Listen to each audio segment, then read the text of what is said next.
Hey, what's up guys, ELP Modern here, and it's another unboxing, third in a row this week. Of course this is because this is a new kit, so as soon as I get it, I'll get it unboxed, reviewed, and straight up for you guys to see. Today we've got the Tamiya Toyota Land Cruiser 80 with sport options. Of course, decals first and foremost, Japanese number plates and Land Cruiser Sport Options number plates. Two different cruising ones.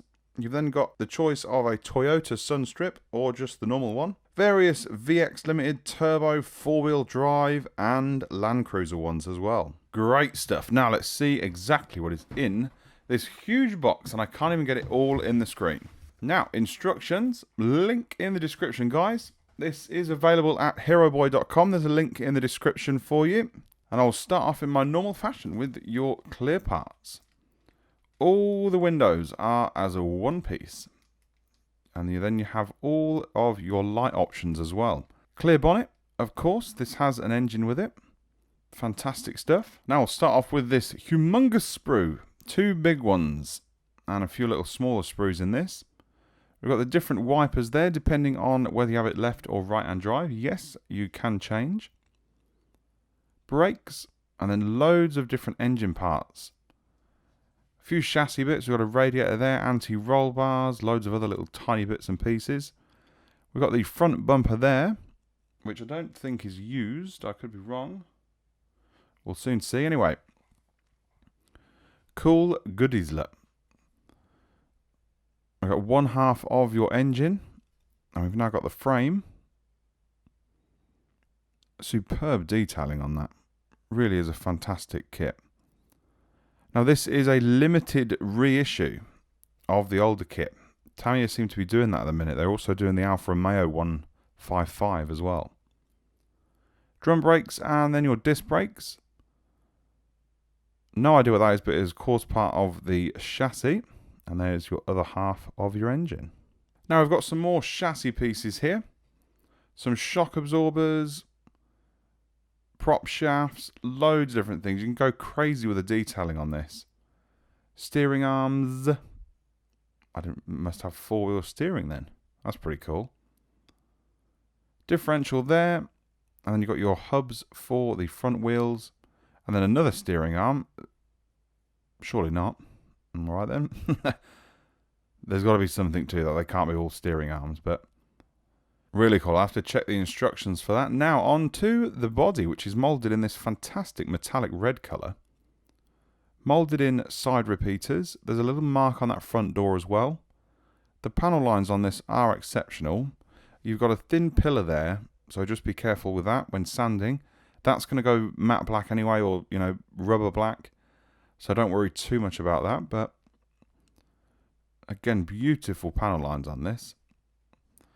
However, look at that mould line.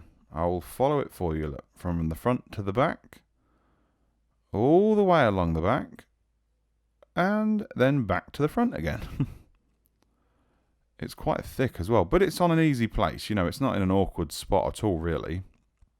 There's no danger of sanding any details off. It's a decals then, but you know what I mean. Also got the Toyota badges on there as well. A little bit, not thin, but shallow detailing on those. I think once you get a bit of primer, paint and clear on that, they're going to disappear very quickly. But yeah, it's great stuff. You've got the spare wheel holder there as well. Number plate area. And of course your rear screen. Another slight mark on that front door on this side as well. I do love the colour this is moulded in. I wouldn't keep it that colour. I'd obviously paint it, but now we've got this area here, which of course you've got the scuttle panel and then the engine bay area. Very nicely detailed. And now some custom parts. Your roof rack, which comes in a few different parts. And we then have these fantastic wheels, look. You could easily detail paint those, the nuts, the bolts, anything you wanted. Great stuff. Rear sort of ladder area. And we've got the bull bar area. More of these wheels. You do, of course, get 5. Again, massive sprues, look. all of the spotlights that go at the front. You're easily going to see where you're going with this car. And of course, more of the wheels that you can see. You get 5. And there's your front bumper area with the fog lights already molded in. You've got the little space there for the number plate too. I'll show you what the wheels look like with the tyres in a second. But here we have the interior tub. And of course, bottom end of the car. I'll show you this in the other side of this in a little bit. It's another huge sprue, look, massive. Rear seats, detailing on this is fantastic. Again, I can't fault these Tamiya kits. I'm going to have to do it like this way because it's so big. Dashboard is in 2 pieces. And like I said, it is left or right hand drive. Again, great if you want to choose. Number plates, nice and thin again, not too big. The other parts are, of course, self-explanatory. So now we'll flip it again, and I'll have to flip it again to show you the interior. You've got the different center consoles there, backs to the seats with the molded in sort of netting. Really cool. Fantastic detail on that dash, you go crazy with that. And your front seats. Really cool. Now there's a little bit of a mold line around the edge. Again, can't be helped, but it's not too bad.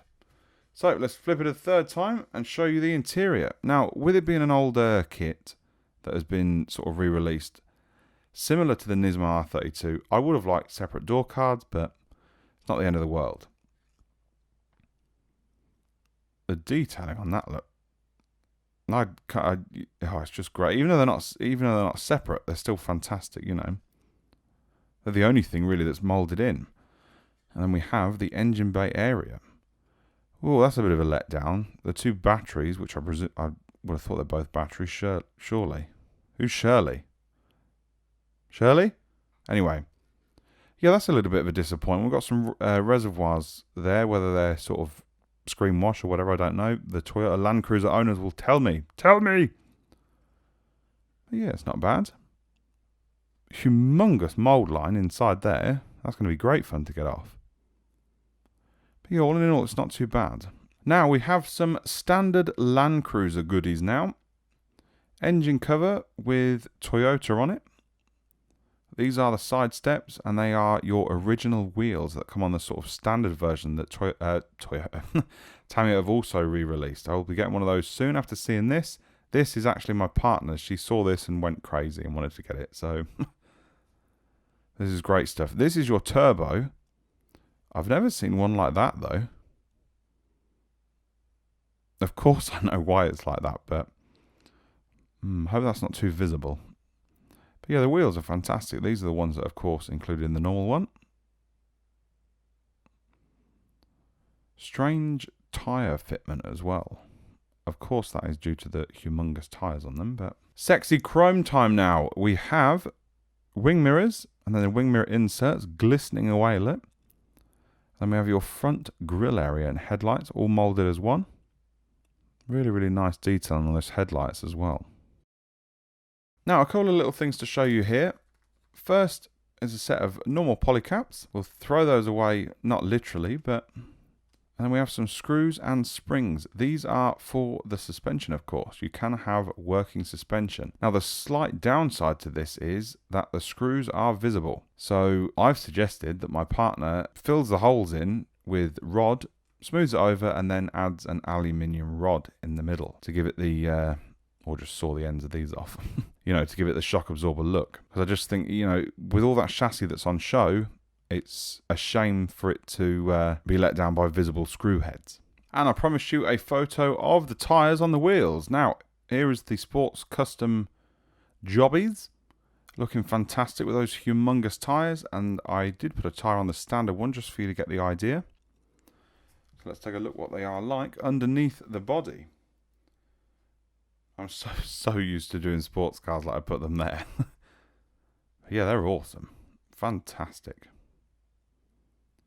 Again, it's hard to show you, but, they'll sit about there.